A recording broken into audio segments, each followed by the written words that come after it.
നമുക്ക് എളുപ്പത്തിൽ ഒരു പനീർ മസാല കറി തയ്യാറാക്കാം.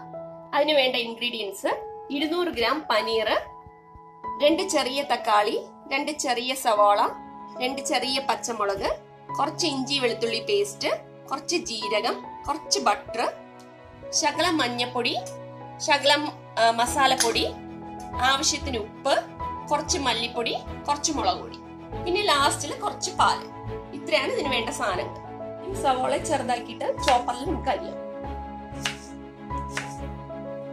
വലിയ പീസായിട്ടിട്ടാണ് ചോപ്പറിൽ വലിയ പാടായിരിക്കും. നമുക്ക് ഈ സവാളയെ ചോപ്പറിലിട്ട് ചോപ്പ് ചെയ്തെടുക്കാം.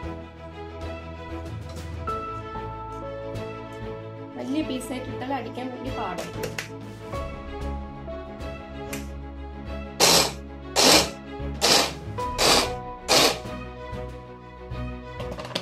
തക്കാളിയും പച്ചമുളകും കൂടെ ചോപ്പറിൽ ചോപ്പ് ചെയ്യും.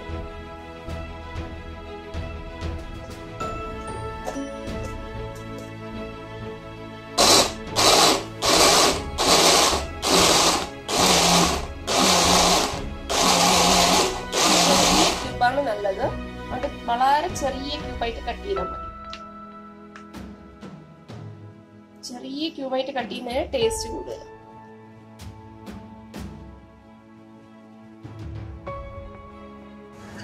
ബട്ടർ ഇടുന്നതിന് മുന്നേ കുറച്ച് എണ്ണ ഒഴിച്ചു കൊടുക്കാം. കുറച്ച് മതി. നമുക്ക് ബട്ടർ ഇട്ട് അതൊന്ന് മെൽറ്റ് ആകുമ്പോഴേക്കും ജീരകം ഇട്ട് കൊടുക്കാം.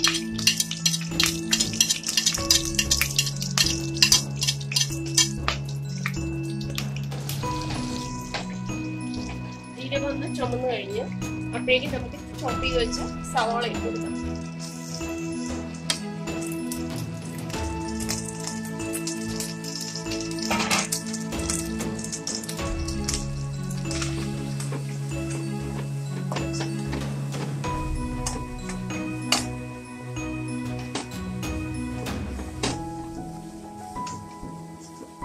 ജീരകം ഇട്ട ശേഷം ഫ്ലെയിം കൂട്ടി വെക്കണം, സവാള ഒന്ന് വഴന്നു വരാനായിട്ട്.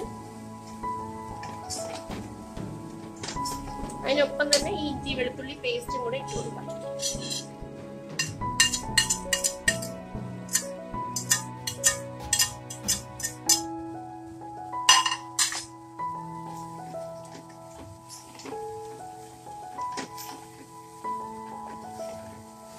സവാള ഏകദേശം ഒന്ന് വഴന്നു വന്നു കഴിഞ്ഞു. ഇനി നമുക്ക് പൊടികളെല്ലാം ഇടാം.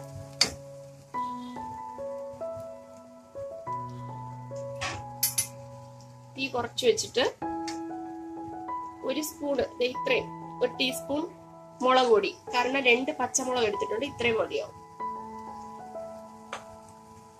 അതുപോലെ തന്നെ അത്രയും മല്ലിപ്പൊടി, കുറച്ച് മഞ്ഞപ്പൊടി, കുറച്ച് മതി.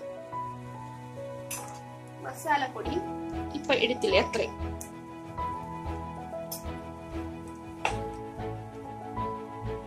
ആവശ്യത്തിന് ഉപ്പ്. പൊടികളെല്ലാം കഴിഞ്ഞു, ഇത്രയേ ഉള്ളൂ. ഇനി നന്നായിട്ട് പച്ചമണം മാറുന്നത് വരെ ഒന്ന് വഴറ്റി കൊടുക്കണം. അതിനുശേഷം ആ പച്ചമണം മാറിയതിനു ശേഷം നമുക്ക് ആ തക്കാളി ജ്യൂസ് ഒഴിച്ചിട്ട് നന്നായിട്ട് വഴറ്റിയതിനു ശേഷം പനീർ ഇട്ട് കൊടുക്കാം. പൊടികളുടെ പച്ചമണം എല്ലാം മാറിയിട്ടുണ്ട്.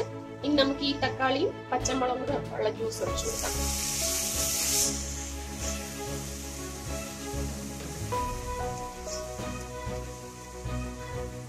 ഇതിലൂടെ നന്നായിട്ടൊന്ന് വഴന്നു കഴിഞ്ഞ് പാലും ഒഴിച്ച് പനീർ ഇട്ട് കഴിഞ്ഞാൽ കറി റെഡിയായി.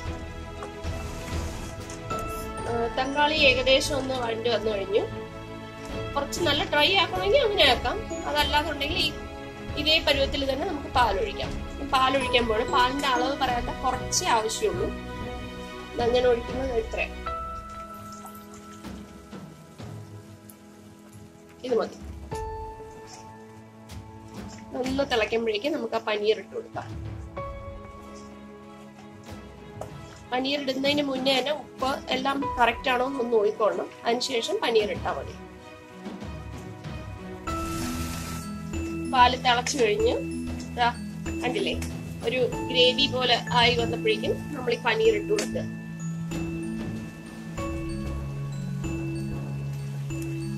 പനീർ ഇട്ട് തീ കുറച്ച് വെക്കണം. ഒന്ന് ഇളക്കി കൊടുക്കാം.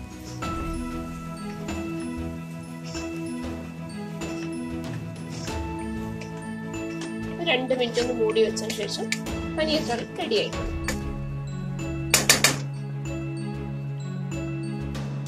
2 മിനിറ്റ് മൂടി വെച്ചു. 2 മിനിറ്റ് കഴിഞ്ഞിട്ടുണ്ട്. പനീർ മസാല കറി റെഡി ആയിട്ടുണ്ട്. നമുക്ക് ഇതൊരു സെർവിംഗ് ഡിഷിലോട്ട് ഇനി മാറ്റാം. ചപ്പാത്തിയുടെ കൂടെ കഴിക്കാൻ നല്ല ടേസ്റ്റ് ആണ്. നമുക്കിത് ഫർസാനെ കൊണ്ട് ടേസ്റ്റ് ചെയ്ത് നോക്കാം.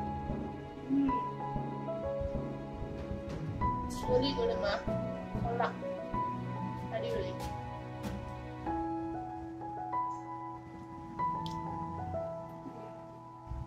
നല്ല പൊടി.